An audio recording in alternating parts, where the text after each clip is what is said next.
যশোর জেলার মনিরামপুর উপজেলার একটি ছোট্ট গ্রাম সাতনল শেখপাড়া।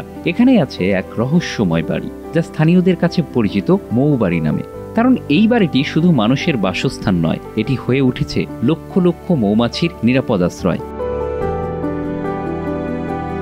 হাজী ইসাহাক আলীর এই বাড়ির প্রতিটি কোণায় ঠাঁই নিয়েছে মৌমাছির অসংখ্য চাক। সকাল থেকে সন্ধ্যা পর্যন্ত এখানে মৌমাছির গুঞ্জন শোনা যায়। বছরের 6 মাস ধরে নভেম্বর থেকে জুন জুলাই পর্যন্ত এ বাড়িতে বসবাস করে মৌমাছিরা। গত 7 বছর ধরে মৌমাছির সঙ্গে বসবাস পরিবারটির। পরিবারের সদস্যরা বলছেন, এতদিনে মৌমাছিগুলো তাদের পরিবারের অংশ হয়ে উঠেছে।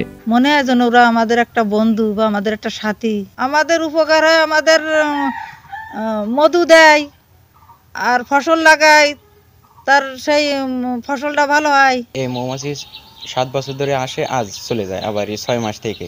আমাদের এই মৌমাছির আমাদের সাথে একেবারে বন্ধুর মতো থাকে। আমরা ওদের কিছু বলি না, ওরাও আমাদের কিছু বলে না। বাড়ির ছাদ, দেয়াল ও জানালায় একটি দুটি নয়, 30টিরও বেশি মৌমাছির চাক বসেছে।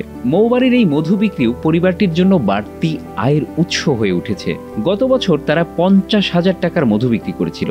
এবার চাকের সংখ্যা বেড়ে যাওয়ায় 60 থেকে 70,000 টাকার মধু বিক্রির আশা করছে পরিবারটি। বছরে দেখা যাচ্ছে প্রায় 1.5 মণ টন মধু পাই, তাতে আমরা প্রায় 50,000 টাকা মতন বিক্রয় করি। আমরা এই বছর আরো বেশি মৌমাছির চাক আসছে, আমরা আশা করি আরো বেশি হবে এবার। মৌমাছি ও ইসাহাক আলীর পরিবারের এমন দৃশ্য দেখতে প্রতিদিনই জেলার বিভিন্ন উপজেলা থেকে বাড়িতে ভিড় করছেন উৎসুক জনতা। সুন্দরের বাড়ি, ধরো বাড়ির ভিতরে বান্ধা তো কোনদিন দেখিনি, এইরকম তো কি নিয়ম, আল্লাহর বড় একটা অশেষ রহমত না। মৌমাছিগুলো ঘরের চারপাশে কি সুন্দর করে ওরা বাসা বেঁধে রয়ে গিয়েছে, খুব ভালো লাগে। 7 বছরে মৌমাছির চাক বেঁধেছে, প্রচুর জায়গাতে লোক আসে দেখতে। তবে একটি ব্যাপার এই পরিবারের সবাই মেনে চলে, সন্ধ্যার পর বাড়িতে আলো জ্বালানো হয় না, কারণ আলো দেখলে মৌমাছিরা উড়ে আসে। তাই অন্ধকারেই রাত কাটে এই বাড়ির বাসিন্দাদের।